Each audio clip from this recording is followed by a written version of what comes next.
ഏറ്റവും കോമൺ ആയിട്ടുള്ള ആൾക്കാരൊരു പ്രശ്നം ഡയബറ്റീസ്, അതേപോലെ തന്നെ ഈ ഹൈപ്പർ ടെൻഷൻ അല്ലെങ്കിൽ പ്രഷറൊക്കെ പോലുള്ള അസുഖങ്ങൾ, കൊളസ്ട്രോൾ പോലുള്ള അസുഖങ്ങളൊക്കെ ഗണ്യമായി നിയന്ത്രിക്കാവുന്ന ഒരു മാസം കൂടിയാണ് നമുക്കിത്. യൂറിക് ആസിഡ് മാത്രമല്ല, ഇപ്പോൾ ഒരുപാട് പേശി വേദനകൾ അല്ലെങ്കിൽ മുട്ടുവേദന, സന്ധിവേദനകൾ, ആരാധനകളെ പ്രശ്നം ഉണ്ടാക്കുന്ന വേദനകൾ, അതിൽ സാധാരണ ശ്രദ്ധിക്കാണ്ട് പോകുന്നതാണ് യൂറിക് ആസിഡിന്റെ പ്രശ്നമുള്ളത്. കോംപ്ലക്സ് കാർബോഹൈഡ്രേറ്റ് എന്ന് പറയുന്ന സാധനമുണ്ട്, അഥവാ തവിട് അടങ്ങിയിട്ടുള്ള അരിഭക്ഷണങ്ങൾ. മാർച്ച് മാസം ഒന്നുകൂടി ഉഷ്ണം കൂടിയ സമയമാണ്. അപ്പോൾ ഡീഹൈഡ്രേഷൻ കൂടിയിട്ട് വെള്ളത്തിൻ്റെ അംശം നമ്മുടെ ശരീരത്തിൽ കുറഞ്ഞിട്ട് പല അസുഖങ്ങളും ഉണ്ടാകാൻ കാരണമാകും. അസ്സലാമു അലൈക്കും. റമദാൻ നമ്മളിലേക്ക് ആഗതമായിരിക്കുകയാണ്. റമദാനിൽ ഇത്തവണ നമ്മൾ ഒരുപാട് ശ്രദ്ധിക്കേണ്ട ഒരു മെയിൻ ഫാക്ടർ എന്താ വെച്ചാൽ വളരെ ചൂട് കൂടിയ ഒരു കാലാവസ്ഥയാണ്. അപ്പോൾ ഇത്തവണത്തെ റമദാനിൽ മെഡിക്കൽ ആസ്പെക്ട്സ് അല്ലെങ്കിൽ ആരോഗ്യപരമായിട്ട് ഞങ്ങൾ നിങ്ങൾക്ക് കുറച്ച് ടിപ്സ്, അതേപോലെ തന്നെ കുറച്ച് കാര്യങ്ങൾ പറഞ്ഞുതരാൻ വേണ്ടിയിട്ടാണ് വന്നിട്ടുള്ളത്. അപ്പോൾ നോമ്പ്, അതിനെപ്പറ്റി നമുക്ക് കൂടുതൽ ചർച്ച ചെയ്യുക ഈ വീഡിയോയിൽ. ഡോക്ടേഴ്സ്, അപ്പോൾ നോമ്പിനെ പറ്റി അല്ലെങ്കിൽ നോമ്പിൽ ശ്രദ്ധിക്കേണ്ട ആരോഗ്യ കാര്യങ്ങളിലേക്ക് നമുക്ക് കിടക്കാം. ഒന്ന് അതിനെപ്പറ്റി ജസ്റ്റ് ഒരു ബ്രീഫ് ഇൻട്രോ തന്നാൽ. റമദാനിലെ നോമ്പിനെ കുറിച്ചാണ് നമ്മൾ പറയുന്നത്. നോമ്പ് എന്ന് പറയുമ്പോൾ അത്താഴം മുതൽ മഗ്‌രിബിൻ്റെ സമയം വരെ ഭക്ഷണവും അതുപോലെ വെള്ളവും അതുപോലെ സ്വന്തം ശരീരത്തിൻ്റെ ഇഷ്ടങ്ങളെല്ലാം പടച്ചവനിലേക്ക് സമർപ്പിച്ചുകൊണ്ട് പടച്ചവനിലേക്ക് കൂടുതൽ അടുക്കാൻ വേണ്ടിയിട്ടാണ് റമദാൻ നോമ്പ് നമുക്കുള്ളത്. അപ്പോൾ ഈ സമയത്ത് നോമ്പിന് ഒരുപാട് ആരോഗ്യ ഗുണങ്ങളെക്കുറിച്ച് പറയുന്നുണ്ട്. പ്രത്യേകമായിട്ട് ഒരുപാട് റിസർച്ചുകൾ, പഠനങ്ങൾ നോമ്പിനെ കുറിച്ച് പറയുന്നുണ്ട്. ഒരുപാട് ഹൃദയ സംബന്ധമായിട്ടുള്ള അല്ലെങ്കിൽ ബ്രെയിൻ സംബന്ധമായിട്ടുള്ള, മാനസികമായിട്ടുള്ള ഒരുപാട് രോഗങ്ങൾക്ക് ശമനം ആവുന്നുണ്ട് എന്നൊക്കെ നോമ്പിനെ കുറിച്ച് പറയുന്നുണ്ട്. നോമ്പിനെ കുറിച്ച് പ്രത്യേകമായിട്ട് ഇപ്പോൾ നമ്മൾ ഈ വീഡിയോയിൽ ചർച്ച ചെയ്യാൻ ഏറ്റവും നല്ലതെന്ന് പറഞ്ഞാൽ ഈ പ്രാവശ്യത്തെ നോമ്പ് ഏറ്റവും കൂടുതൽ ചൂട് കൂടിയിട്ടുള്ളൊരു സമയത്തുള്ള നോമ്പാണ്. അപ്പോൾ ആ സമയത്ത് വരുന്ന ഒരുപാട് കാര്യങ്ങളുണ്ട്. അഥവാ ശരീരം ആരോഗ്യകരമായിട്ട് നമ്മൾ ശ്രദ്ധിക്കേണ്ടതായിട്ടുള്ള കുറേ കാര്യങ്ങളുണ്ട്. മാനസികമായിട്ട് എന്തായാലും നമ്മൾ പടച്ചവനിലേക്ക് അടുക്കാനുള്ള ഒരുപാട് കാര്യങ്ങൾ ചെയ്യുന്നുണ്ടാവും. അതിൻ്റെ കൂടെ ഭക്ഷണത്തെ എങ്ങനെ നിയന്ത്രിക്കണമെന്നോ അല്ലെങ്കിൽ നമുക്ക് എന്തെങ്കിലും രോഗങ്ങളുണ്ട് എന്നുണ്ടെങ്കിൽ ആ രോഗങ്ങൾക്ക് കൺസേൺ ആയിട്ട് നമ്മൾ എന്തൊക്കെ കാര്യങ്ങളാണ് ചെയ്യേണ്ടത് എന്നുള്ളതാണ് ആളുകളിലേക്ക് എത്തിച്ചു കൊടുക്കാൻ പറ്റിയാൽ അത് വളരെ ഉപകാരപ്പെടുമെന്നാണ് തോന്നുന്നത്. ഏറ്റവും കോമൺ ആയിട്ടുള്ള ആൾക്കാരൊരു പ്രശ്നം ഡയബറ്റീസ്, അതേപോലെ തന്നെ ഈ ഹൈപ്പർ ടെൻഷൻ അല്ലെങ്കിൽ പ്രഷറൊക്കെ പോലുള്ള അസുഖങ്ങൾ, കൊളസ്ട്രോൾ പോലുള്ള അസുഖങ്ങളൊക്കെ ഗണ്യമായി നിയന്ത്രിക്കാവുന്ന ഒരു മാസം കൂടിയാണ് നമുക്കിത്. അതിൻ്റെ ഒരു മെഡിക്കൽ ആസ്പെക്റ്റിൽ പറയുകയാണെങ്കിൽ ഇപ്പോൾ ഡോക്ടർ ഒന്ന് എക്സ്പ്ലെയിൻ ചെയ്തേക്കാം. ഇപ്പോൾ ഈ ജീവിതശൈലി രോഗങ്ങൾ അല്ലെങ്കിൽ രോഗങ്ങളെക്കുറിച്ച് അല്ലെങ്കിൽ നമ്മുടെ ശരീരത്തെക്കുറിച്ച് നമുക്ക് പ്രത്യേകമായിട്ട് ശ്രദ്ധിക്കാൻ പറ്റുന്ന ഏറ്റവും നല്ല സമയമാണ് നോമ്പ് എന്ന് പറഞ്ഞാൽ. ഈ ഒരു 30 ദിവസങ്ങൾ കൃത്യമായിട്ട് നമ്മൾ എന്ത് ചെയ്യുകയാണ്, ഒരു സമയത്ത് ഭക്ഷണത്തെ നിയന്ത്രിച്ച് വെക്കുകയാണ്. മെയിൻലി ഇപ്പോൾ ഉള്ള എല്ലാ രോഗങ്ങൾക്കുള്ള പ്രധാന കാരണം എന്ന് പറഞ്ഞാൽ നമ്മളുടെ ജീവിതശൈലികളാണ്. അപ്പോൾ അതിനെ നമ്മൾ നിയന്ത്രിച്ച് വെക്കുന്ന ഒരു 30 തുടർച്ചയായിട്ടുള്ള 30 ദിവസങ്ങൾ നമുക്ക് കിട്ടും. നമ്മുടെ ജീവിതത്തെ ഒരു ചിട്ടയിലേക്ക് മാറ്റിയെടുക്കാൻ നമുക്ക് ഏറ്റവും ഉചിതമായിട്ടുള്ളൊരു സമയമാണ്. ഫാക്ട് ഉണ്ട്. ഇപ്പോൾ ഒരു ശീലം നമുക്ക് ഡെവലപ്പ് ചെയ്തെടുക്കണമെന്നുണ്ടെങ്കിൽ 21 ദിവസം എന്നാണ്.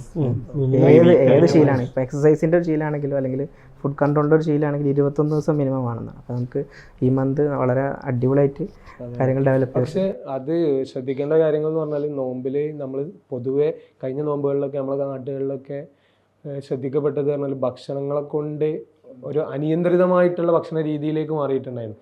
ശരിക്ക് നോമ്പിന് കൃത്യമായിട്ട് ശ്രദ്ധിക്കേണ്ടതായിട്ടുള്ള ഭക്ഷണ ചിട്ടകളുണ്ട്.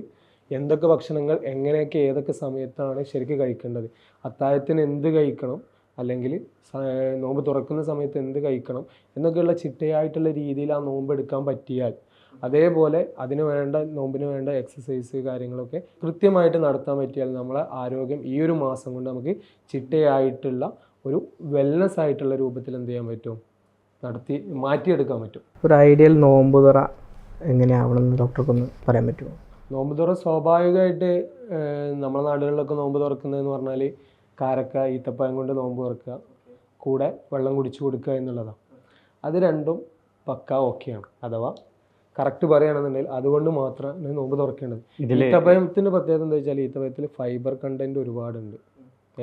അപ്പോൾ ഈത്തപ്പഴം നോമ്പ് തുറക്കാൻ ഫസ്റ്റ് ആയിട്ട് നമ്മൾ യൂസ് ചെയ്യുന്നത് നല്ലതാണ്. പിന്നെ അതിന് ശേഷം കുടിക്കുന്ന വെള്ളം. കാരക്കയുടെ പ്രത്യേകത എന്ന് വെച്ചാൽ അത് ഗ്ലൂക്കോസ് മധുരമാണ്, പക്ഷേ ഗ്ലൂക്കോസ് സ്പൈക്ക് ഒറ്റയടിക്ക് ബ്ലഡിൽ കയറ്റില്ല. അപ്പോൾ ഡയബറ്റീസിലവർക്ക് പേഷ്യൻസിന് ഒരു കൺസേൺ ഉണ്ടാവും ഈ കാരക്ക കഴിക്കുക അല്ലെങ്കിൽ നോമ്പ് തുറക്കുന്ന സമയത്തുള്ള ജ്യൂസ് കുടിക്കുക എന്നുള്ളത് വെച്ചിട്ട്.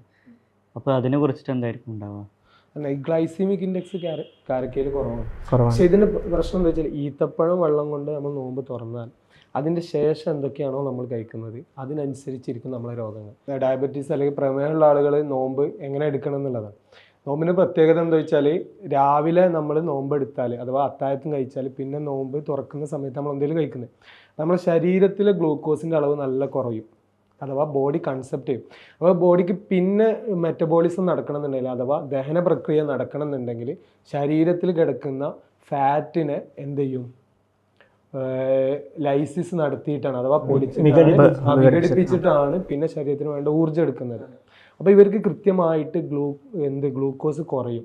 ഈ ഗ്ലൂക്കോസ് കുറയുന്നതിനനുസരിച്ച് ബോഡിയിൽ എന്തുണ്ടാവും, കീറ്റോൺ പ്രൊഡക്ഷൻ കൂടും. ഈ കീറ്റോൺ പ്രൊഡക്ഷൻ കൂടുമ്പോൾ സെല്ലിന് എന്താവും, എനർജി കൂടും. സെല്ലിന് എനർജി കൂടുമ്പോൾ ഇൻസുലിൻ്റെ പ്രവർത്തനം കൂടും ശരീരത്തിലേക്ക്. ഈ ഇൻസുലിനാണ് നമ്മുടെ ശരീരത്തിലെ പ്രമേഹത്തിൻ്റെ നിയന്ത്രണം നടത്തുന്നത്. അപ്പോൾ ഈ ബ്ലഡിലെ ഷുഗറിനെ നിർത്തുന്നത് ഇൻസുലിനാണ്. അപ്പോൾ ഈ ഒരു പ്രക്രിയ നമ്മുടെ ശരീരത്തിൽ ഈ നോമ്പിൻ്റെ സമയത്ത് നടക്കും. അപ്പോൾ ഉള്ള പ്രത്യേകത എന്താ വെച്ചാൽ പ്രമേഹ രോഗികൾക്ക് പ്രമേഹത്തെ കറക്റ്റായിട്ട് നിയന്ത്രിച്ച് കൊണ്ടുപോകാൻ പറ്റിയ ഏറ്റവും നല്ല സമയമാണ് നോമ്പിൻ്റെ സമയം എന്നുള്ളത്. ഡോക്ടർ അജ്മൽ ചോദിച്ച പോലെ എന്തെന്ന് വെച്ചാൽ ഈത്തപ്പഴം കഴിച്ചും ഇട്ട് നമുക്ക് ഷുഗർ കൂടിപ്പോകുമോ എന്നുള്ളൊരു സംശയം രോഗികളിലുണ്ടാവും സ്വാഭാവികമായിട്ട്. പക്ഷേ ഈത്തപ്പഴത്തിൽ നമ്മൾ പറഞ്ഞ പോലെ ഫൈബർ കണ്ടൻറ്റ് കൂടുതലാണ്, ഗ്ലൈസിമിക് ഇൻഡെക്സ് കുറച്ച് കുറവാണ്. പിന്നെ നമ്മളത് പിന്നെ നോമ്പ് തുറക്കാൻ ഉപയോഗിക്കുന്നത് വെള്ളമാണ്, അതും കുഴപ്പമില്ല. പക്ഷെ അത് കഴിഞ്ഞിട്ട് നമ്മൾ ഈ മധുരം നല്ലപോലെ കൂടിയിട്ടുള്ള ജ്യൂസ്, അതുപോലെ അതിൻ്റെ ശേഷം വരുന്ന ജങ്ക് ഫുഡ്സ്, അതുപോലെ ഓയിലി എണ്ണക്കടികൾ, പൊരിക്കടികൾ, ഇങ്ങനത്തെ സാധനങ്ങളെല്ലാം നമ്മൾ അതിൻ്റെ ബാക്കിലേക്ക് വരുമ്പം നമ്മളെ ശരീരത്തിൽ അതുവരെ കുറഞ്ഞിട്ടുള്ള ഷുഗറിൻ്റെ ലെവലുണ്ടല്ലോ, ഗ്ലൂക്കോസ് ലെവൽ, അത് ഒറ്റയടിക്ക് പീക്കായിട്ട് കയറും ഈ സമയത്ത്. പിന്നെന്താ വെച്ചാൽ നോമ്പ് തുറക്കുന്ന സമയത്ത് പരമാവധി ആളുകൾ എന്ത് ചെയ്യും, ഫുഡ് കഴിക്കാൻ നോക്കും. ഉച്ചക്ക് ഒഴിവാക്കിയതിൻ്റെ ഫുഡ് അടക്കം രാത്രി കഴിക്കുന്ന രൂപത്തിൽ പരമാവധി കഴിക്കാൻ തുടങ്ങും. അപ്പോൾ നമുക്ക് ഷുഗർ നല്ലപോലെ കൂടും. അല്ലാതെ ഈത്തപ്പഴം കഴിച്ച് എന്നുള്ളത് കൊണ്ട് എന്താവുന്നില്ല ഷുഗർ. പിന്നെ ഇതിൻ്റെ കൂടെയുള്ള വിഷയമാണല്ലോ, നമ്മളിപ്പോൾ ഷുഗർ പേഷ്യൻ്റ് മെഡിസിൻ കഴിക്കുന്നുണ്ടാവും, രാവിലെ അല്ലെങ്കിൽ ഉച്ചക്ക് രാത്രി നമ്മൾ ഡോസ് മെഡിസിൻ കഴിക്കുന്നുണ്ടാവും. അപ്പോൾ നമ്മൾ ഒരു ഫാസ്റ്റിങ്ങിൻ്റെ മൊത്തം സമയത്ത് ഈ ഫുഡൊന്നും കഴിക്കാതിരിക്കുന്ന സമയത്ത് ഇൻസുലിൻ്റെ അളവ് അല്ലെങ്കിൽ ഈ പ്രമേഹത്തിൻ്റെ ഷുഗറിൻ്റെ അളവ് ഗണ്യമായി കുറയാൻ. അതെ, അതിപ്പോൾ എന്തായാലും ഷുഗർ കുറയും നോമ്പെടുക്കുമ്പോൾ കൃത്യമായിട്ട് ആണെന്നുണ്ടെങ്കിൽ. അപ്പോൾ അവർ സെയിം ഡോസിലാണ് മെഡിസിൻ കഴിക്കുന്നതെന്നുണ്ടെങ്കിൽ എന്താവും, ഹൈപ്പോഗ്ലൈസീമിക്കായി വരും, അഥവാ ഷുഗർ ഡൗൺ ആവും, ഷിവറിങ്, വിറയൽ, അങ്ങനത്തെ ബുദ്ധിമുട്ട്. ഷുഗർ കൂടുന്നേക്കാൾ കുറയുന്നതാണ് ഏറ്റവും കൂടുതൽ. അവർ ശ്രദ്ധിക്കണം എന്ന് വെച്ചാൽ കൃത്യമായിട്ട് അവരുടെ ഡോക്ടർ ഉണ്ടാവും, അവർ കറക്റ്റ് കാണിക്കുന്ന ഒരു ഫിസിഷ്യൻ.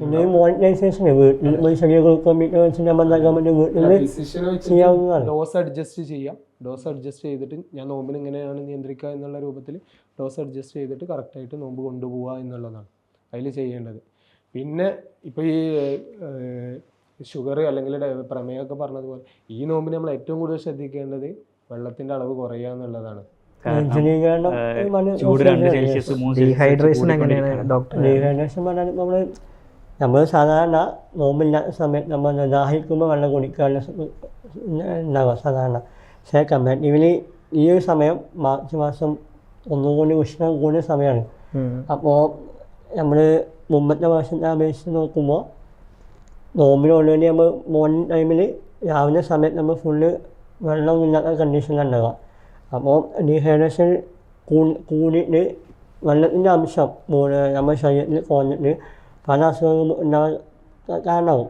UTI പോലത്തെ കേസ്, റീനൽ സ്റ്റോൺ പോലത്തെ കേസ്. കാരണം വെള്ളത്തിൻ്റെ ഉപയോഗം കുറഞ്ഞ്, പക്ഷേ നമ്മൾ ഡോക്ടർ പറഞ്ഞ പോലെ നോമ്പ് തുറന്ന ഉടനെ ചിക്കന്, ബീഫ്, മട്ടൺ ഇത് ഒന്നായിട്ട് കൺസ്യൂമിങ് കൂടുമ്പോൾ ഹൈ പ്രോട്ടീൻ കണ്ടൻറ്റ് കൂടുകയും ചെയ്യും. അപ്പോൾ ഹൈ പ്രോട്ടീൻ കണ്ടൻറ്റും അതിൻ്റെ കൂടെ വെള്ളത്തിൻ്റെ അംശം കുറയുകയും ചെയ്താൽ ഡീഹൈഡ്രേഷൻ കൂടെ ഉണ്ടായാൽ റീനൽ സ്റ്റോൺ, യൂറിക് ആസിഡ് പോലെ ബുദ്ധിമുട്ടുണ്ടാവും. അപ്പോൾ ഇതിന് നമുക്ക് ഇപ്പോൾ ഇങ്ങനെ പറഞ്ഞു കൊടുക്കാൻ പറ്റുമോ, നമ്മൾ ഇത്ര വെള്ളം കുടിക്കണം? മെയിൻലി നമ്മൾ സാധാരണ ആളുകൾ വെള്ളം കുടിക്കുക രാവിലെ സമയത്താണ്. ഇതിന് നമ്മൾ ചെയ്യാൻ സൊല്യൂഷൻ പറഞ്ഞാൽ നമ്മളിപ്പോൾ അത്താഴത്തിൻ്റെ സമയത്ത് നമ്മൾ അത്താഴം കഴിക്കുക സ്കിപ്പ് ചെയ്യാൻ പാടില്ല. അത്താഴത്തിന് നമ്മൾ കാബ് കഴിക്കുക അഥവാ അരിഭക്ഷണങ്ങൾ കഴിക്കുക. അതിൻ്റെ കൂടെ ഉണ്ടാക്കുക നമ്മൾ സൂപ്പ് പോലത്തെ ഐറ്റംസ് ഒന്ന് ആഡ് ചെയ്യാം. ആ സമയത്ത് ഉണ്ടാക്കുക അത്യാവശ്യം നമ്മൾ ഒരു മിനിമം അല്ല നമ്മൾ മോർണിംഗ് ആ കൺസ്യൂം ചെയ്യാൻ ഒരു വാട്ടർ ഇൻടേക്ക് ആ സമയത്ത് നടത്തുക. അതിന് കൂടെ നമ്മൾ ഇഫ്താറിൻ്റെ സമയത്ത് അഥവാ നമ്മൾ നോമ്പ് തുറക്കുന്ന സമയത്ത് ഉണ്ടാക്കുക നമ്മൾ വെള്ളം നോട്ടുമാറുണ്ട് വെള്ളം അത് വെള്ളം ഒന്നായിട്ട് കൺസ്യൂം ചെയ്താൽ നമ്മൾ ബോഡിക്ക് നമ്മൾ എഫക്റ്റ് ഉണ്ടാവില്ല. അപ്പോൾ വെള്ളം കുടിക്കുക. അതിന് കൂടെ നമ്മൾ വാട്ടർ കണ്ടിട്ടുള്ള ഫ്രൂട്ട്സ് വാട്ടർ മില്ലർ മറ്റേ കുക്കുമ്പർ മുന്തിരി മറ്റേ ഓറഞ്ച് മറ്റേ ആഡ് ചെയ്യുക. പിന്നെ സലാഡ്സ് ആഡ് ചെയ്യുക. പിന്നെ ഗ്രീൻ ലീഫി വെജിറ്റബിൾസ് സംബന്ധമാകും ഒന്നുകൂടി വാട്ടർ കൺസ്യൂമിങ് ഉണ്ടാകും. അപ്പോൾ അതൊക്കെ ഭക്ഷണത്തിൽ ആഡ് ചെയ്യുക. പിന്നെ എനിക്ക് വെള്ളം കുടിക്കുക പറയാൻ നൽകുക സിപ്പായിട്ട്. അപ്പോൾ നോമ്പ് തോന്നുന്ന മുന്നിൽ അത്താഴം വരെ സമയം ഉണ്ടാവും. നമ്മളിപ്പോൾ അപ്പോൾ ആ സമയത്തിനുള്ളിൽ നമ്മൾ നൽകുക മിനിമം 10 ഗ്ലാസ് നൽകുക കൺസ്യൂമിങ് ഉണ്ടാകണം. നമ്മൾ എനിക്ക് കുടിക്കാണ്ട് ഓരോ ടൈം ഷെഡ്യൂളിൽ കുടിച്ചു കൊടുക്കണം. ഇതിൽ പിന്നെ വെള്ളത്തിൻ്റെ പറഞ്ഞല്ലോ. അപ്പോൾ ഈ നോമ്പ് തുറ സമയത്ത് നമുക്ക് സാധാരണ എല്ലാ നാട്ടിലും ഉണ്ടാവാത്തൊരു സാധനമാണ് സൂപ്പ് പറയുന്നത്. ഫുഡ് കഴിക്കുന്നതും ചെയ്യുക, അതുപോലെ വെള്ളത്തിൻ്റെ അംശം നമുക്ക് കിട്ടുകയും ചെയ്യും. സൂപ്പുകൾ പലതരം സൂപ്പുണ്ട്. പിന്നെ ചിക്കന് അല്ലെങ്കിൽ ബീഫ് അങ്ങനെ വെച്ചിട്ട് സൂപ്പുകളുണ്ട്, അല്ലെങ്കിൽ പച്ചക്കറികൾ മാത്രം വെച്ചിട്ടുള്ള സൂപ്പുകൾ വരുന്നുണ്ട്. ഇതൊരു ഉപയോഗം എന്താ വെച്ച് കഴിഞ്ഞാൽ വിശപ്പ് മാറും, അതേപോലെ നമ്മുടെ ബോഡിയിൽ അല്ലെങ്കിൽ ശരീരത്തിൽ വെള്ളത്തിൻ്റെ അംശം നിലനിർത്താൻ സഹായിക്കുകയും ചെയ്യും. ഒരുപാട് വെള്ളം കുടിക്കേണ്ട ആവശ്യമില്ല, ഒരുപാട് ഭക്ഷണം കഴിക്കേണ്ട ആവശ്യമില്ല. അങ്ങനെ വയറ് സ്തംഭിച്ച് നിൽക്കുക, അല്ലെങ്കിൽ വയറ് ഫുള്ളായിട്ട് നമ്മൾ ഈ ആരാധനകൾ മുടങ്ങുക, അല്ലെങ്കിൽ നമ്മൾ ഒരു റെസ്റ്റ് എടുക്കേണ്ട സമയം വരുമല്ലോ. നോമ്പ് തുറന്ന ഉടനെ എല്ലാവരും പോയിട്ട് കിടക്കുക, ആ ഒരു ആവശ്യം സൂപ്പ് കുടിക്കുന്നതിലോട്ട് വരില്ല. അങ്ങനെ ഒരു കാര്യം സൂപ്പ് കൊടുക്കുന്നതിലൂടെ ഒരു കാര്യം ഇപ്പോൾ ഓവറായിട്ടും പഞ്ചസാര കഴിക്കുന്നതോ അല്ലെങ്കിൽ ഓവറായിട്ട് ഉപ്പ് കഴിക്കുന്നതിനൊക്കെ ഇപ്പോൾ പല ഡയറ്റുകളിലൊക്കെ നോമ്പ് തുറന്ന സമയത്തൊക്കെ നല്ല മധുരമുള്ള വെള്ളം കുടിക്കും, അല്ലെങ്കിൽ ഒരുപാട് കുറച്ച് ഉപ്പ് കൂടുതലുള്ള പൊരിക്കടികളൊക്കെ കഴിക്കുമ്പോൾ അതെങ്ങനെയാണ് എഫക്റ്റ് ചെയ്യുക? മധുരവും അതുപോലെ ഉപ്പ് സാൾട്ടി ആണെന്നുണ്ടെങ്കിലും ഡീഹൈഡ്രേഷൻ ഇതിൽ നമ്മളിപ്പോൾ ഇത്രയും പറഞ്ഞ് വെള്ളം സൂപ്പിൽ ഇതിലൊക്കെ കുടിക്കാന്നുണ്ടെങ്കിലും നമ്മുടെ ശരീരത്തിന് ആവശ്യമായിട്ടുള്ളൊരു വെള്ളത്തിൻ്റെ അളവുണ്ട്. സ്വാഭാവികമായിട്ട് ഒരു ദിവസത്തിൽ നമ്മളെ കലോറിൻ്റെ കൂടെ നമ്മളെ ബോഡിയിലുള്ള രക്തത്തിൻ്റെ ഓട്ടം ഇതിനൊക്കെ ആവശ്യമുള്ള ഒരു ദിവസം നമുക്ക് വേണ്ട വെള്ളത്തിൻ്റെ അളവുണ്ട്. ഇപ്പോൾ മെഡിക്കലി നമ്മൾ റീസെൻ്റ്ലി ഉള്ള സ്റ്റഡീസിലൊക്കെ പറയുന്നത് 25 കിലോ ഭാരത്തിന് ഒരു 75 കിലോ ഭാരമുള്ളൊരു അഡൽട്ടിന് അഥവാ 3 ലിറ്റർ വെള്ളം വേണം. അപ്പോൾ ഈ ഒരു 3 ലിറ്റർ ഇവർക്ക് ഉറപ്പ് വരുത്തണം റമദാൻ്റെ സമയത്ത് അഥവാ നോമ്പിൻ്റെ സമയത്ത്. കാരണം രാത്രി സമയത്ത് 3 ലിറ്ററോളം വെള്ളം കുടിക്കുക എന്ന് പറഞ്ഞാൽ ഭയങ്കര പോസിബിൾ ആയിക്കൊള്ളണം എന്നില്ല. അപ്പോൾ അത് കൃത്യമായിട്ട് ഒരു ബോട്ടിൽ നിറച്ച് വെച്ചിട്ട് 3 ബോട്ടിലോളം അത്താഴം കഴിഞ്ഞ് നോമ്പെടുക്കുന്ന സമയമാകുമ്പോഴേക്ക് നോമ്പ് തുറന്നതിൻ്റെ ശേഷം നോമ്പെടുക്കുന്ന സമയത്തിൻ്റെ ഉള്ളിൽ അത് തീർക്കുക. അപ്പോൾ അതിന് ഏറ്റവും ഈസി ആയിട്ടുള്ള ഒരു മെത്തേഡ് എനിക്ക് തോന്നുന്നത് തറാവി നിസ്കാരങ്ങളൊക്കെ വരും. ഓരോ ഗ്ലാസ് വെള്ളം കുടിക്കും, ഓരോ 2 റക്അത്തിന്റെ ഇടയിൽ ഓരോ ഗ്ലാസ് വെള്ളം. പക്ഷെ അതിൽ നമ്മൾ സാധാ വെള്ളം കുടിക്കുന്നതിന് പകരം എൻ്റെ ഒരു അഭിപ്രായം പറയാണ്, സാധാ വെള്ളം കുടിക്കുന്നതിന് പകരം ഒന്നുകിൽ നാരങ്ങ പിഴിഞ്ഞ വെള്ളം കുടിക്കുക, അല്ലെങ്കിൽ മറ്റു ജ്യൂസുകൾ കുടിക്കുക, കഞ്ഞി വെള്ളം കുടിക്കുക, കരിക്ക് വെള്ളം കുടിക്കുക. അതാകുമ്പോൾ ഒരു മടുപ്പും വരില്ല. നമുക്ക് ആവശ്യമായ മിനറൽസും സോഡിയം പൊട്ടാസ്യം ഇതിൻ്റെ അളവും നമ്മൾ എന്താകും കുറഞ്ഞ ചാൻസ് ഉണ്ട് ഈ നോമ്പെടുക്കുന്ന സമയത്ത്. അപ്പോൾ ഡോക്ടർ പറയുമ്പോൾ എന്താ കോക്കനട്ട് വാട്ടർ നമുക്ക് തേങ്ങാ വെള്ളം കരിക്ക് വെള്ളം പറഞ്ഞ സാധനം എന്താണ് അത് നല്ല ഓപ്ഷനാണ്. അതും ഓവർ കൺസ്യൂം ചെയ്യാണ്ട് ഡോക്ടർ പറയുമ്പോൾ ഈ വാട്ടർ ഇൻടേക്കിൻ്റെ ചായ അതേപോലെ ജ്യൂസ് നാരങ്ങ വെള്ളം ഇതൊക്കെ നമ്മൾ നോക്കും അതിലേക്ക് ആഡ് ഓൺ ചെയ്യപ്പെടും. പക്ഷേ ചായ കോഫി പൊതുവെ നോമ്പ് തുറക്കുന്ന സമയത്ത് ഇത് അഡ്വൈസബിൾ അല്ല. ചില നാടുകളിൽ ഏറ്റവും അത്താഴത്തിന് സമയത്ത് 2-3 ഗ്ലാസ് ചായ കുടിക്കുന്ന ആളുകൾ കോഫി വെള്ളം കുടിക്കൂല. ആ നേരത്തെ വെള്ളം കുടിക്കാൻ ഭയങ്കര ഒരു നാവിന് രുചി കിട്ടൂല എന്ന് പറഞ്ഞിട്ട് ചായ കുടിക്കാം. പക്ഷെ ചായ എന്ത് ചെയ്യും വേഗം കഫേ കണ്ടിട്ടുണ്ടല്ലോ. ഈ കഫേ കണ്ടിട്ട് ഉണ്ടാക്കുന്നത് നമ്മളെ ശരീരത്തിൽ ഡീഹൈഡ്രേഷൻ. അത്താഴ സമയത്ത് അധികം ആൾക്കാരും കട്ടൻ ചായ കുടിക്കാറുണ്ട്. ഈ കട്ടൻ ചായ കുടിച്ചു കഴിഞ്ഞ ഉടനെ മൂത്രമൊഴിക്കാൻ മുട്ടെന്നുള്ളൊരു സ്വാഭാവികത എല്ലാവരും കാണാൻ പറ്റും. ഡയബറ്റിക് അല്ലെങ്കിൽ മൂത്രമൊഴിച്ചിട്ട് ഒഴിവാക്കാനുള്ള അപ്പോൾ അത് ഓൾറെഡി ശരീരത്തിലെ വെള്ളം പുറത്തു പോകാനുള്ള ഒരു ഇതുണ്ടാകും. അപ്പോൾ ദാഹം കൂടാം, പ്രശ്നമാവാം. അപ്പോൾ അത് കൃത്യമായിട്ട് നോർമൽ വെള്ളം കുടിക്കാൻ പറ്റുകയാണെന്നുണ്ടെങ്കിൽ ഏറ്റവും നല്ലത്. അല്ലെങ്കിൽ മധുരം ഒന്നും ചേർക്കാത്ത ജസ്റ്റ് ജ്യൂസ് അടിക്കണം. ഏറ്റവും നല്ലതാണ് ബത്തക്ക അഥവാ വാട്ടർമെലൻ എന്ന് പറയുന്നത് തണ്ണിമത്തന്. തണ്ണിമത്തൻ ഏറ്റവും നോമ്പിൻ്റെ സമയത്ത് കിട്ടുക എന്ന് പറഞ്ഞത് നല്ലൊരു കിട്ടില്ല, കാരണം അത്രയും വാട്ടർ കണ്ടന്റ് ഉള്ള ഒരു ഫ്രൂട്ടാണ് അത്. അത് പരമാവധി കഴിച്ചാൽ മതി. അത് ഇപ്പോൾ വേറൊരു ഇതിന് ഇപ്പോൾ ഹൈ പ്രോട്ടീൻ കണ്ടന്റ് എല്ലാ ആൾക്കാരും കഴിക്കും. അതുപോലെ അതോട് വരുന്ന ഒരു പ്രശ്നമാണ് ഈ യൂറിക് ആസിഡ് പോലത്തെ പ്രശ്നങ്ങൾ. യൂറിക് ആസിഡ് മാത്രമല്ല, ഇപ്പോൾ ഒരുപാട് പേശി വേദനകൾ അല്ലെങ്കിൽ മുട്ടുവേദന, സന്ധിവേദനകൾ, ആരാധനകളെ പ്രശ്നം ഉണ്ടാക്കുന്ന വേദനകൾ, അതിൽ സാധാരണ ശ്രദ്ധിക്കാണ്ട് പോകുന്നതാണ് യൂറിക് ആസിഡിൻ്റെ പ്രശ്നമുള്ളത്. പിന്നെ അതിൽ മെയിനായിട്ട് വരുന്നതാണ് ബീഫ്, റെഡ് മീറ്റാണ് ഒരുപാട് കഴിക്കുക. പ്രത്യേകിച്ച് നമ്മൾ ഈ മലബാർ ഏരിയകളിലൊക്കെ ഒരുപാട് ബീഫ് കഴിക്കാറുണ്ട്. പിന്നെ ചൂടുള്ള ഭക്ഷണമായ ചിക്കൻ കഴിക്കുക, കോഫി കുടിക്കുക, ചായ കുടിക്കുക, പിന്നെ ഒരുതരം ചീരകൾ കഴിക്കുന്നത്, ഇതൊക്കെ യൂറിക് ആസിഡിൻ്റെ ലെവൽ കൂട്ടിയിട്ട് സന്ധിവേദന ഉണ്ടാക്കും. ഈ സന്ധിവേദനകൾ ഒഴിവാക്കാനും ഈ യൂറിക് ആസിഡിൻ്റെ അളവ് കുറക്കാനൊക്കെ വേണ്ടിയിട്ട് വെള്ളം കുടിക്കാനാണ് നമ്മൾ ആദ്യം പറഞ്ഞു കൊടുക്കല്. മാക്സിമം വെള്ളം കുടിക്കുക, എന്നാലാണ് അത് മൂത്രമൊഴിച്ചിട്ട് അത് ഒഴിവായി പോവുള്ളൂ. പിന്നെ ഈ പറഞ്ഞ ഭക്ഷണങ്ങൾ മിതത്തിൽ കഴിക്കുക. നമ്മൾ പറഞ്ഞ പോലെ വാട്ടറിലേക്ക് കുറയും ചെയ്യാൻ പറഞ്ഞ പോലെ ചിക്കൻ കഴിക്കാൻ അല്ല ലിമിറ്റ് അല്ല. നമുക്കറിയോ നേരത്തെ നമ്മൾ പറഞ്ഞു വാട്ടറിലേക്ക് അത് കമ്മിയാണ് നമ്മൾ ഈ നോമ്പ് സമയത്ത്. പക്ഷെ നേരെ മറിച്ച് നോമ്പ് നോക്കുന്ന സമയത്ത് എന്താണ് നേരത്തെ നോട്ട് പറയുന്നത് റെഡ് മീറ്റാണ്, ബീഫ്, നെല്ല്, മട്ടൺ, ഇതൊക്കെ നമ്മൾ ചിക്കൻ നമ്മൾ ഇതൊക്കെ കഴിക്കണം. പക്ഷെ അതിന് അളവ് ലിമിറ്റ് ചെയ്യുന്ന സാധനമാണ്. ആ ലിമിറ്റ് എന്താ പറയുക നമ്മൾ സെൽഫായിട്ട് ഉണ്ടാക്കിയിട്ട് അത് നമ്മൾ മാനേജ് ചെയ്യാനുള്ളൂ സൊല്യൂഷനാണ്. ഇല്ലെങ്കിൽ ഉണ്ടാകും ബുദ്ധിമുട്ടാണ്. പിന്നെ കൃത്യമായ രീതിയിലുള്ള നോമ്പ് തുറയും അത്താഴവും സ്ഥിരമാക്കി എടുക്കുക എന്നുള്ളതാണ്. അത് കൃത്യമായിട്ട് കൊണ്ടുവന്നാൽ ഈ പ്രശ്നങ്ങൾ ഉണ്ടായിക്കൊള്ളണമെന്നില്ല. നമ്മൾ നേരത്തെ പറഞ്ഞ നമുക്കൊരു കൃത്യമായിട്ടുള്ള നോമ്പ് തുറ എങ്ങനെ ആയിരിക്കണം എന്നുള്ളത് നമുക്ക് പറഞ്ഞു കൊടുക്കാൻ പറ്റും. ബേസിക്കലി നമ്മൾ പറയുകയാണെന്നുണ്ടെങ്കിൽ ഇപ്പോൾ നേരത്തെ പറഞ്ഞ പോലെ ഈത്തപ്പഴം വെള്ളം കൊണ്ട് നമ്മൾ നോമ്പ് തുറന്നാൽ പിന്നെ കുടിക്കുന്ന ജ്യൂസ് ഐറ്റംസ് എന്തായാലും വാട്ടറി കണ്ടന്റ് നമ്മൾ കുടിക്കേണ്ടതാണ്. പക്ഷെ അത് ഷുഗറി കുറക്കണം, മധുരം കുറച്ചിട്ടുള്ളൊരു ജ്യൂസ് ഐറ്റംസ് ആണ്. അതേപോലെ നേരത്തെ നമ്മൾ ഡിസ്കസ് ചെയ്ത പ്രോട്ടീൻ സൂപ്പുകൾ, അത് നല്ല സാധനമാണ്. ഈ പ്രോട്ടീൻ സൂപ്പുകളാവണം. പിന്നെ കുറച്ച് ഫ്രൂട്ട്സ്, കട്ട് ഫ്രൂട്ട്സ് ഉണ്ടാവണം. അതേപോലെ കുറച്ച് സാലഡ്സ് ഐറ്റംസ് ഉണ്ടാവണം. പിന്നെ എണ്ണക്കടികൾ നല്ല പോലെ കുറക്കണം. അതിലേറ്റവും നല്ലത് സ്റ്റീംഡ് ഫുഡ് കുറച്ചും കൂടെ കൺസ്യൂം ചെയ്താൽ കുഴപ്പമില്ല. സ്റ്റീംഡ് ചെയ്ത് കണ്ടില്ല അല്ലെങ്കിൽ പുഴുങ്ങിയെടുത്തിട്ടുള്ള സാധനങ്ങളാണെന്നുണ്ടെങ്കിൽ ഇത്രത്തോളം പ്രശ്നം ഉണ്ടാക്കില്ല. അപ്പോൾ ഇങ്ങനത്തെ രീതിയിൽ ഈ നോമ്പ് തുറക്കുമ്പോൾ ഈത്തപ്പഴം വെള്ളം, അതുപോലെ മധുരം കുറച്ചിട്ടുള്ള ജ്യൂസ് ആവുക, അതേപോലെ കട്ട് ഫ്രൂട്ട്സ് ആഡ് ചെയ്യുക, സാലഡ്സ്, വെജ് സാലഡ്സ് ആയിട്ടുള്ള വാട്ടർ കണ്ടന്റുള്ള കക്കരി, ഇങ്ങനത്തെ സാധനങ്ങളൊക്കെ കുറച്ച് കൂടുതലായിട്ട് ആഡ് ചെയ്യുക. അതേപോലെ ഈ കാർബ് സാധനങ്ങൾ എന്ത് ചെയ്യുക വേണം, പക്ഷെ ലിമിറ്റഡ് ആയിട്ടേ പാടുള്ളൂ. നമ്മൾ ഈ നമ്മുടെ നാട്ടിലൊക്കെ നോമ്പ് തുറക്ക് ഉണ്ടാകുന്നതാണ് ഒരുപാട് പത്തിരി ഐറ്റംസ് ഉണ്ടാവും, അതുപോലെ പൊറോട്ട, ചപ്പാത്തി, റൈസ് ഐറ്റംസ് ഒക്കെ ഉണ്ടാവും. അപ്പോൾ ഇങ്ങനത്തെ ഇതിൽ നമ്മളത് ഓവറായിട്ട് കൺസ്യൂം ചെയ്യാൻ കാരണം എന്താ വെച്ചാൽ നമ്മൾ അത്രയും നേരം എന്താണ് ഫാസ്റ്റിങ്ങിൽ എടുക്കണം. അപ്പോൾ നമുക്ക് കിട്ടുന്ന സമയത്ത് നമ്മൾ പരമാവധി കഴിക്കും എന്നുള്ളത് കൊണ്ടാണ്. അപ്പോൾ അത് കുറച്ചിട്ട് അതൊരു ലിമിറ്റ് ചെയ്യുക. അതേപോലെ ബീഫും ചിക്കൻ എന്താണോ എന്നുള്ളത് അത് ലിമിറ്റ് ചെയ്യുക. ഓവർ സ്പൈസി ആയിട്ടുള്ള ഫുഡുകൾ ആ സമയത്ത് ഞാൻ മനസ്സിലാക്കിയിട്ടുള്ള ഒരു പ്ലേറ്റ് പറഞ്ഞു കൊടുക്കുകയാണെങ്കിൽ quarter protein, quarter carb, half veggies എന്നുള്ള രീതിയിൽ അങ്ങനെ പറഞ്ഞു.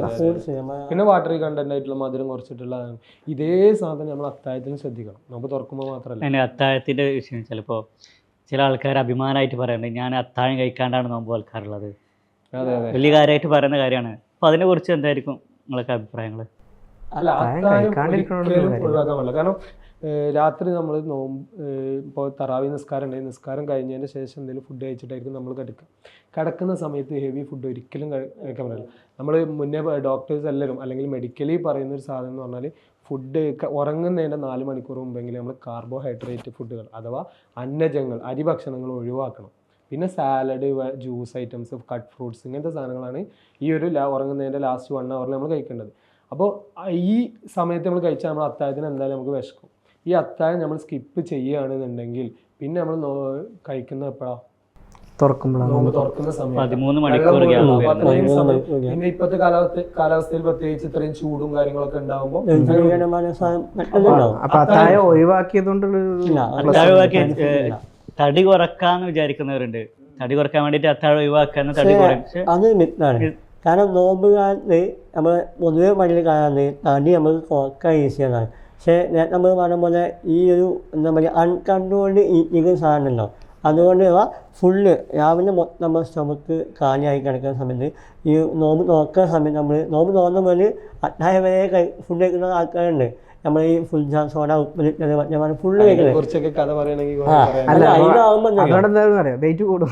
വെയിറ്റ് കൂടും. നമ്മൾ പേഷ്യൻസ് ആകുമ്പോൾ വെയിറ്റ് കൂടാണ്ട് നിങ്ങൾക്ക് വെയിറ്റ് കൂടാണ്ട് നമ്മളെ ഉപയോഗപ്പെടുത്താം, അല്ലെങ്കിൽ വെയിറ്റ് കുറക്കാൻ വേണ്ടിയിട്ടും നമ്മളെ ഉപയോഗപ്പെടുത്താം. അങ്ങനത്തെ വെയിറ്റ് കൂടുതൽ ഹെൽത്തി അൺഹെൽത്തി സാധനം. കാരണം വയറ് മൊത്തം കാലിയായി പെട്ടെന്ന് അൺകൺട്രോളിൽ ഒബേസിറ്റി മൊത്തം ഫാറ്റ് കൂടെ വയറും ചാടും മൊത്തം ബുദ്ധിമുട്ടുണ്ടാകും, പെട്ടെന്നുണ്ടാവും.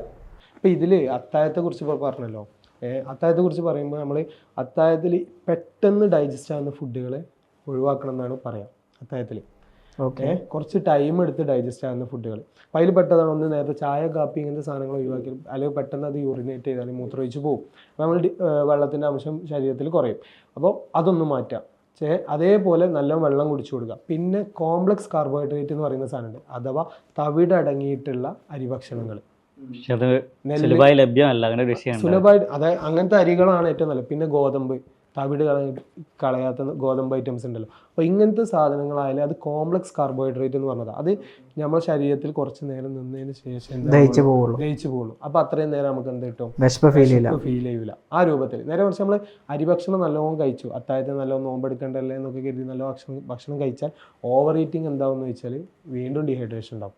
കാരണം നമ്മുടെ ശരീരത്തിൽ ദഹന പ്രക്രിയക്ക് ഒരുപാടായിട്ട് ബോഡി എന്താവും, ശരീരം എന്താവും, ചൂടാവും. ആ ചൂടിൽ എന്താവും വീണ്ടും ഡീഹൈഡ്രേഷൻ.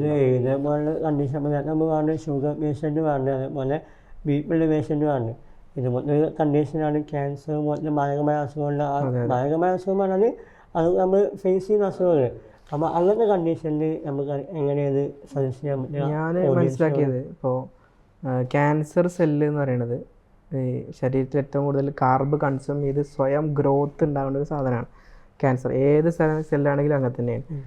അപ്പോൾ ഈ സമയത്ത് നമ്മൾ ഡയറ്റ് ചെയ്യുമ്പോൾ അല്ലെങ്കിൽ ഫാസ്റ്റ് ചെയ്യുമ്പോൾ കാർബ് ലിമിറ്റ് ചെയ്യാം. ഈ കാർബ് ലിമിറ്റ് ചെയ്യുന്നതോടുകൂടെ നമ്മളെ ബാക്കി ഇപ്പോൾ ഡോക്ടർ നേരത്തെ പറഞ്ഞ പോലെ ഈ ബാക്കിയുള്ള സെൽസിലൊക്കെ ലൈപ്പോലൈസിസ് സ്റ്റോർ ചെയ്തിട്ടുള്ള ഫാറ്റിലേക്കുള്ള സ്വിച്ചിങ് നടക്കും. അപ്പോൾ ആ സെൽസൊക്കെ എങ്ങനെ വർക്ക് ചെയ്യുക, ഈ നമ്മുടെ ശരീരത്തിലുള്ള കൊഴുപ്പ് ബേൺ ചെയ്തിട്ടാണ്. ക്യാൻസർ സെൽസിന് അങ്ങനെ കൺവേർട്ട് ചെയ്യാനുള്ള ഒരു ശക്തിയില്ല.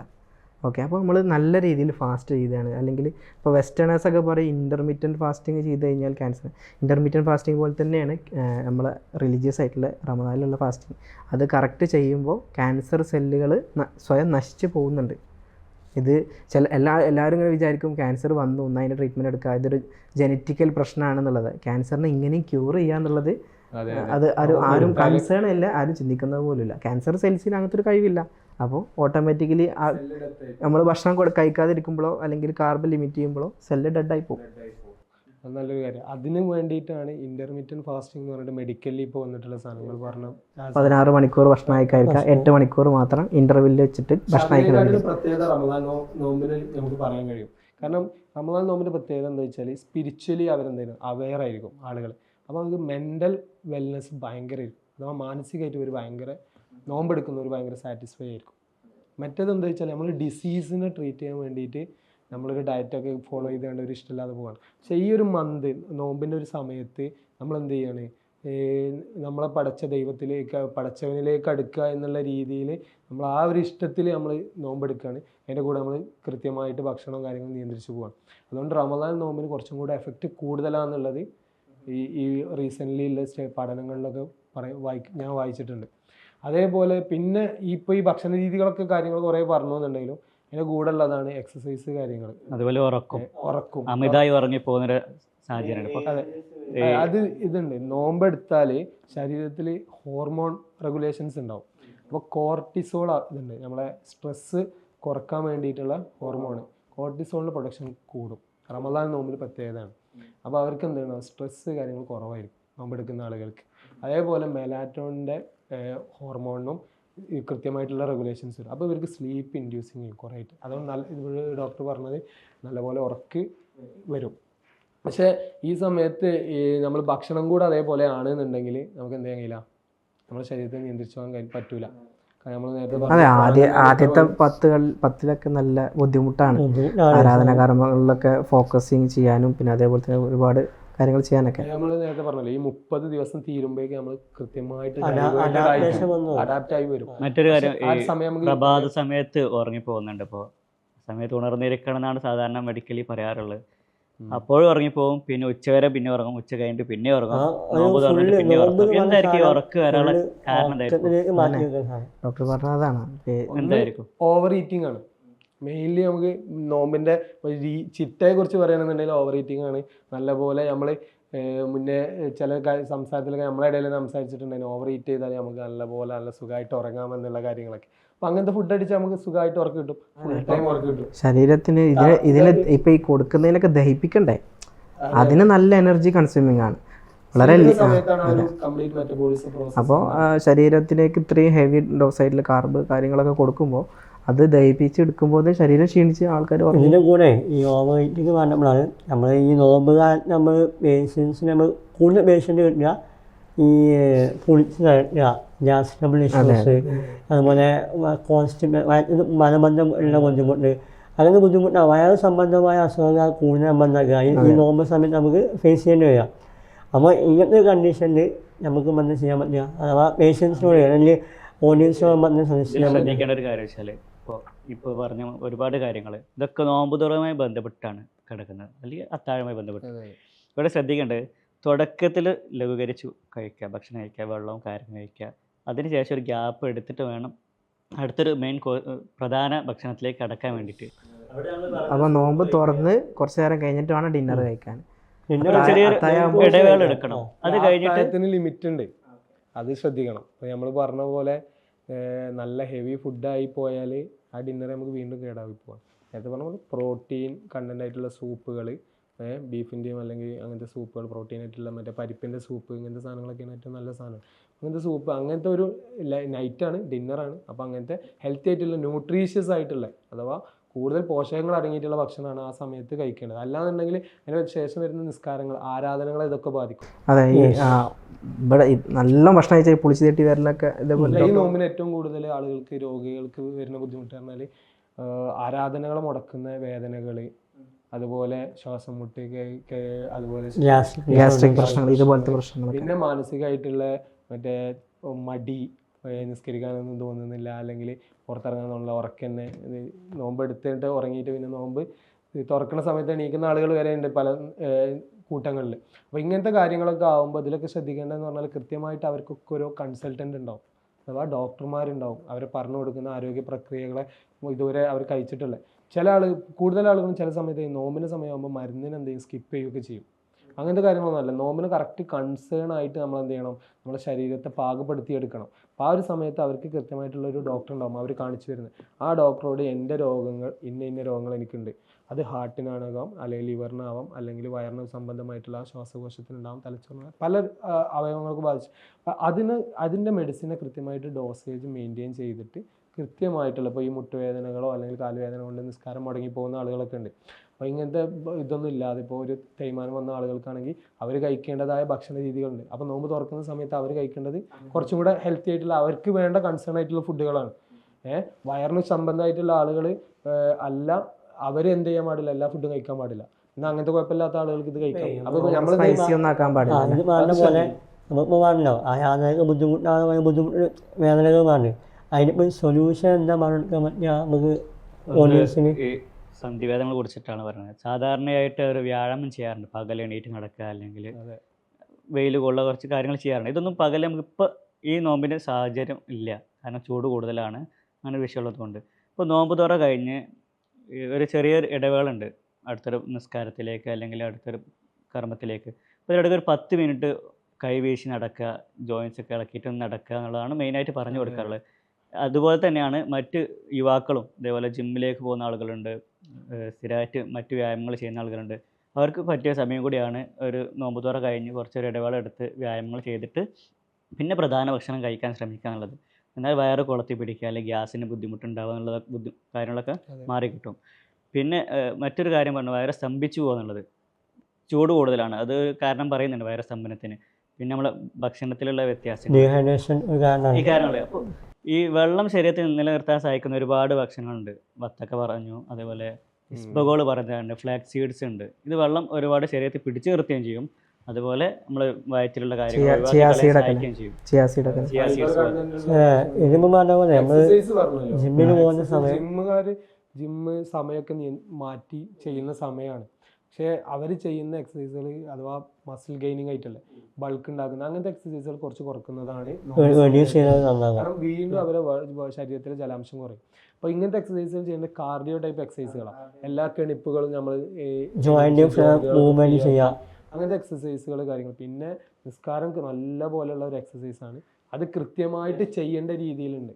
നമ്മളിപ്പോൾ ഒരു ബുക്ക് വായിച്ചപ്പോൾ കണ്ടു, സുജൂദ് ചെയ്യുമ്പോൾ പതിയേണ്ടതായിട്ടുള്ള രൂപങ്ങൾ, റുക്കുവിൽ നിൽക്കുമ്പോൾ പതിയേണ്ടതായിട്ടുള്ള രൂപങ്ങൾ, അത് ഭയങ്കരമായിട്ട് ഹെൽത്ത് എഫക്റ്റ് ഉള്ളതാണ്. നമ്മളെ മസിൽ അതുപോലെ ബോൺസൊക്കെ ഭയങ്കര സ്ട്രെച്ചായിട്ട് നിൽക്കുന്ന രീതിയുണ്ട് റുക്കുവിലൊക്കെ, കൃത്യമായിട്ട് ആ പറഞ്ഞ രീതിയിൽ നിൽക്കുന്നത്. അപ്പം അങ്ങനത്തെ നിസ്കരിക്കുമ്പോൾ ആ ഒരു രീതിയിലേക്ക് അവരെന്ത് ചെയ്യുക, ശ്രദ്ധിക്കുക, അവരുടെ ആരോഗ്യത്തെയും കൂടെ ശ്രദ്ധിച്ചാണ് നിസ്കാരം. പിന്നെ ഉഷ്ണകാലമായതുകൊണ്ട് ഹെവി വർക്കൗട്ട് ചെയ്യുന്നത് മാക്സിമം അവോയ്ഡ് ചെയ്യുക. ജിമ്മിൻ്റെ സാധനം മിനിമൈസ് വർക്കൗട്ട് ചെയ്യാൻ വേണ്ടിയിട്ടാണ്. അല്ലെങ്കിൽ നമ്മൾ ബോഡിക്ക് ഹാഫ് ഫുള്ളാകും. ഈ പേഷ്യൻസ് പ്രത്യേകം ശ്രദ്ധിക്കേണ്ടതാണ്. അവർക്ക് വെള്ളം കറക്റ്റായിട്ട് നിയന്ത്രിച്ചതായിരിക്കും.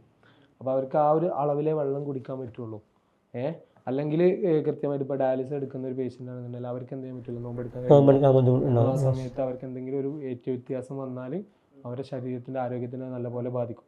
ഇതേപോലെ ഹാർട്ടിൻ്റെ അസുഖങ്ങൾ, പ്രഗ്നൻസി ആയിട്ടുള്ള ഒരു ഉമ്മക്ക് അല്ലെങ്കിൽ മുലയൂട്ടുന്നൊരു മാതാവിനെ എങ്ങനെ നോമ്പെടുക്കാം എന്നുള്ളതല്ലേ. അവരെ ആരോഗ്യകരമായിട്ടുള്ള കണ്ടീഷനാണ് അവരെങ്കിൽ അവർക്ക് നോമ്പെടുക്കുന്നതിന് ഒരു കുഴപ്പമില്ല. അല്ല അവരെ ഡോക്ടർ ഇങ്ങനെ അവർക്ക് എന്തെങ്കിലും ചിലപ്പോൾ എന്തുണ്ടാവും, അനീമിക്കായോ സിവിയർ അനീമിക്കായിട്ട് വരാം. ഫീഡിങ്ങിൻ്റെ സമയത്താണെന്നുണ്ടെങ്കിൽ മദറിൻ്റെ ബ്രസ്റ്റ് മിൽക്കിന് ബാധിക്കുന്ന കണ്ടീഷൻസ് വരാം. മദർ ആരോഗ്യവതി അല്ല എന്നുണ്ടെങ്കിൽ നമ്മൾ നിർബന്ധം പിടിച്ചിട്ട് എന്ത് ചെയ്യാൻ കിട്ടൂല. അപ്പോൾ കുട്ടീൻ്റെ വളർച്ചയെ ബാധിക്കും. അതേപോലെ പ്രഗ്നൻസി ആണെന്നുണ്ടെങ്കിൽ എന്ത് ചെയ്യാണ്, ഹെൽത്തി അല്ലാത്ത അല്ലെങ്കിൽ ഒരു ക്ഷീണിച്ചിട്ടുള്ള ഒരു പൊതുവെ ദുർബല, ഇപ്പൊ ഗർഭിണി എന്ന് പറയുന്ന കണ്ടീഷനിലൊക്കെ ഉള്ള ലേഡീസ് ഒക്കെ ആണെങ്കിൽ അഡ്വൈസബിൾ അല്ല. അപ്പോൾ അവരവരെ ഡോക്ടറിനെ ഒന്ന് ജസ്റ്റ് കാണിച്ചതിൻ്റെ ശേഷം കൺസെന്റ് എടുത്തതിൻ്റെ ശേഷം ആ ഒരു നോമ്പ് എടുക്കുന്നത്. അതെല്ലാ രോഗത്തിനും. ഇപ്പോൾ ഹാർട്ടിൻ്റെ ഏറ്റവും നല്ലൊരു ഇത് പറയുന്നുണ്ട്, അഥവാ കൊളസ്ട്രോളുള്ള ആളുകൾക്ക് നല്ലപോലെ കൊളസ്ട്രോൾ കുറക്കാൻ പറ്റിയ ഒരു സമയമാണ് ഈ 30 ദിവസം എന്നുള്ളത്. അത് പ്രത്യേകമായിട്ട് പറയുന്നത് നമ്മൾ നേരത്തെ പറഞ്ഞു, ഫാറ്റ് കാർബോഹൈഡ്രേറ്റ് കുറച്ചാൽ ശരീരത്തിലുള്ള കൊഴുപ്പാണ് ശരീരം ബേൺ ചെയ്യാൻ തുടങ്ങുന്നത്, ലൈപ്പോലൈസിസ് നടക്കും. അപ്പോൾ ഇങ്ങനത്തെ സാഹചര്യത്തിൽ നമ്മൾ ഈ കൊളസ്ട്രോൾ ഒരാൾക്ക് ഭയങ്കരമായിട്ട് അത് എഫക്റ്റ് ആവും. നേരെ മറിച്ച് അവർ നേരത്തെ പറഞ്ഞ പോലെ കൊഴുപ്പുള്ള ഭക്ഷണം അവിടെ കഴിക്കുന്നുണ്ടെന്നുണ്ടെങ്കിൽ പിന്നെ അതിന് ഫായ്ദയാണ്. ഇവിടെ നമ്മൾ രോഗികൾക്കുള്ള ഒരുപാട് കാര്യങ്ങൾ പറഞ്ഞു കൊടുത്തു. മറ്റൊരു കാര്യമുണ്ട് ആരും ശ്രദ്ധിക്കാത്ത, ഈ ഒരു കാലാവസ്ഥയുമായി ബന്ധപ്പെട്ട് മഞ്ഞപ്പിത്തം ഒരു പടർന്നു പിടിക്കുന്ന സമയമാണ്. അപ്പോൾ ഇവിടെ ഈ നോമ്പ് തുറ ഒരുക്കുന്ന ആളുകൾ അല്ലെങ്കിൽ കച്ചവടം ചെയ്യുന്ന ആളുകൾ, വെള്ളം കൊടുക്കുന്ന ആൾ ശ്രദ്ധിക്കേണ്ട കാര്യങ്ങളുണ്ട്. കൊടുക്കുന്ന വെള്ളം എപ്പോഴും എന്തായിരിക്കണം, ശുദ്ധമായ വെള്ളമായിരിക്കണം. ഈ വെള്ളത്തിലൂടെയാണ് ഈ മഞ്ഞപ്പിത്തം അല്ലാണ്ട് പകരുന്നതും മറ്റുള്ളവർക്ക് എത്തുന്നതൊക്കെ. അപ്പോൾ ഈ നോമ്പ് തുറൻ്റെ സമയത്തുള്ള വെള്ളം നല്ല വെള്ളമാണ് ശ്രദ്ധിക്കുക. ഈ കടകളിൽ ഫുൾ ജാർ സോഡ, മറ്റു സോഡകൾ കൊടുക്കുന്ന ആളുടെ കുടിക്കേണ്ടെന്ന് പറഞ്ഞാൽ കുടിക്കും, നമ്മൾ സ്വാഭാവികമാണ്. ഐസിട്ട് കൊടുക്കുന്നതൊക്കെ. പക്ഷേ ഈ വെള്ളം നല്ലതല്ലാന്നുണ്ടെങ്കിൽ നോമ്പ് കാലത്ത് ഏറ്റവും കൂടുതൽ നമ്മൾ ബാധിക്കാവുന്ന വിഷയമായിരിക്കും മഞ്ഞപ്പിത്തം കൊണ്ടുള്ള ബുദ്ധിമുട്ട്. അത് നല്ലോണം ലിവറിനെ ബാധിക്കുകയും മറ്റ് കോംപ്ലിക്കേഷനിലേക്ക് കിടക്കുകയും ചെയ്യാം. 3 to 4 മാസത്തിൻ്റെ അടുത്ത് തന്നെ വരും മഞ്ഞപ്പിത്തമൊക്കെ വന്നു കഴിഞ്ഞാൽ. അതുപോലെ കൊളസ്ട്രോൾ ഉള്ള ആളുകൾ ഇപ്പോൾ ഈ നോമ്പ് കാലത്ത് എന്താണ് ചെയ്യാൻ ശ്രദ്ധിക്കാറുണ്ട്. ഇപ്പോൾ ഫുഡ് കഴിക്കണോ കഴിക്കണ്ടേ, മരുന്ന് കഴിക്കുന്ന ആളുണ്ടാവും, ഈ എണ്ണക്കടികൾ, പൊരിക്കടികൾ, കാര്യങ്ങൾ കഴിച്ചിട്ട്. അത് നമ്മളിപ്പോൾ ഡിസ്കസ് ചെയ്തു. പിന്നുള്ളത് തലവേദനകൾ ഏറ്റവും കൂടുതൽ. ഇപ്പോൾ ഈ വേനൽക്കാലം കൂടെ ആകുമ്പോൾ സ്ഥിരം നല്ല കാണപ്പെടും തലവേദന, മൈഗ്രെയിൻ നല്ല സ്വാഭാവികമായിട്ടുള്ള. അപ്പോൾ അവരൊക്കെ അങ്ങനത്തെ സ്ഥിരമായിട്ട് തലവേദന വരുന്ന ആളുകൾ, അല്ലെങ്കിൽ പെട്ടെന്ന് വിയർക്കുന്ന ആളുകളൊക്കെ ശ്രദ്ധിക്കേണ്ടതെന്ന് പറഞ്ഞാൽ വെയിലാണ് കൂടുതലുള്ളത്. അപ്പോൾ വെയിലിൻ്റെ പുറത്തേക്ക് അഥവാ സൂര്യപ്രകാശത്തിലേക്ക് ഈ ഒരു പകൽ സമയത്ത് കൂടുതലായിട്ട് പുറത്തിറങ്ങി നടക്കുന്നത് എക്സ്പോഷർ ഒഴിവാക്കും. ഒന്നാമത് ഇപ്പോൾ തന്നെ എന്ത് വരുന്നുണ്ട്, സൺബേൺ വരുന്നുണ്ട്, അഥവാ സൂര്യാതാപം തട്ടുന്ന സമയമാണ്, അവസ്ഥയാണ്. അപ്പോൾ ആ ഒരു സമയത്ത് ഇങ്ങനെ ജലാംശം പെട്ടെന്ന് പോകുന്ന ആളുകളാണെന്നുണ്ടെങ്കിൽ അവരെന്ത് ചെയ്യുക, കുറച്ചും കൂടെ ചൂട് തട്ടാത്ത ആ ഒരു പകൽ സമയത്ത് വെള്ളം കുടിക്കുന്നില്ലല്ലോ, അപ്പം എന്താ ഡീഹൈഡ്രേഷൻ ചാൻസ് അവിടെ ഉണ്ട്. അതുണ്ടായിരിക്കെ എക്സ്പോഷർ കൂടുമ്പോൾ എന്താവും, ഈ സാധനം പെട്ടെന്നുണ്ടാവും തലവേദന, അതുപോലെ അങ്ങനത്തെ ആളുകൾക്ക് ക്ഷീണം കാര്യങ്ങളൊക്കെ കൂടുതലായിട്ട് വരും. ആ കാര്യങ്ങളൊക്കെ നല്ലപോലെ ശ്രദ്ധിക്കുക എന്നുള്ളതാണ്. അപ്പോൾ കൺക്ലൂഡ് ചെയ്യല്ലേ? അതെ, ഇപ്പോൾ ഇത്രയും കാര്യങ്ങൾ നമ്മൾ പറഞ്ഞത് വെച്ചിട്ട് ഞാനൊരു കാര്യം എല്ലാവരോടും പറയാൻ പറ്റിയുള്ള കാര്യങ്ങൾ എന്ന് പറഞ്ഞാൽ, ഐഡിയൽ ആയിട്ടുള്ള അഥവാ ഒരു കൃത്യമായിട്ടുള്ള നമ്മൾ പറഞ്ഞ പോലെയുള്ള നോമ്പ് എടുക്കുക. Ideal fast. നോമ്പെടുക്കുക എന്നുള്ളത് അത് അത്താഴമാണെന്നുണ്ടെങ്കിലും കുറച്ചും കൂടെ കൂടുതലായിട്ട് വെള്ളം അതുപോലെ കോംപ്ലക്സ് ആയിട്ടുള്ള കാർബോഹൈഡ്രേറ്റ് ഭക്ഷണങ്ങളൊക്കെ കഴിച്ചിട്ട് നോമ്പെടുക്കുക. എന്നിട്ട് അങ്ങനത്തെ കഫൈനേറ്റഡ് അല്ലെങ്കിൽ ചായ കോഫി എന്നുള്ളത് അളവ് കുറക്കുക. അതേപോലെ നോമ്പ് തുറക്കുന്ന സമയത്താണെന്നുണ്ടെങ്കിൽ ഈത്തപ്പഴം വെള്ളം ഓക്കെയാണ്. അതിന് ശേഷം വരുന്ന മധുരം കൂടിയിട്ടുള്ള അല്ലെങ്കിൽ ഓയിലി കണ്ടന്റുകൾ കൂടിയിട്ടുള്ള അല്ലെങ്കിൽ ഫാസ്റ്റ് ഫുഡ് ഐറ്റംസുകളൊക്കെ എന്താ ചെയ്യുക, നന്നായിട്ട് ലിമിറ്റ് ചെയ്യുക. സ്റ്റീംഡ് അല്ലെങ്കിൽ പുഴുങ്ങിയിട്ടുള്ള ഭക്ഷണങ്ങൾ, സൂപ്പ്, പ്രോട്ടീൻ സൂപ്പ്, ഇങ്ങനത്തെ സാധനങ്ങളൊക്കെ കൃത്യമാക്കുക. പിന്നെ നോമ്പിൻ്റെ രാത്രി സമയങ്ങളിൽ കൃത്യമായിട്ടുള്ള വെള്ളം അവരുടെ ശരീരത്തിന് ആവശ്യമനുസരിച്ചും രോഗത്തിൻ്റെ അവസ്ഥ അനുസരിച്ച് നമ്മൾ എന്ത് ചെയ്യുക, വെള്ളത്തിൻ്റെ അളവ് കൃത്യമായിട്ട് നിയന്ത്രിക്കുക. നന്നായിട്ട് ശ്രദ്ധിച്ചാൽ ഡയബറ്റീസ് ഉള്ളവർക്കും അതേപോലെ ബി പി ഉള്ളവർക്കും കൊളസ്ട്രോൾ ഉള്ളവർക്കൊക്കെ നല്ല റിക്കവറി ടൈം കൂടിയാണ്, റിക്കവറി സമയം കൂടെയാണിത്. അപ്പോൾ അത് ആ ഒരു കൃത്യത്തിൽ എല്ലാവർക്കും നോമ്പ് എടുക്കാനും ഈ റമദാനും അതിൻ്റെ പുണ്യമായ രീതിയിൽ നമുക്ക് എല്ലാവർക്കും ചെയ്തു തീർക്കാനും എല്ലാവർക്കും സാധിക്കട്ടെ എന്ന് പറഞ്ഞുകൊണ്ട് നമുക്ക് ഇത് കൺക്ലൂഡ് ചെയ്യാം.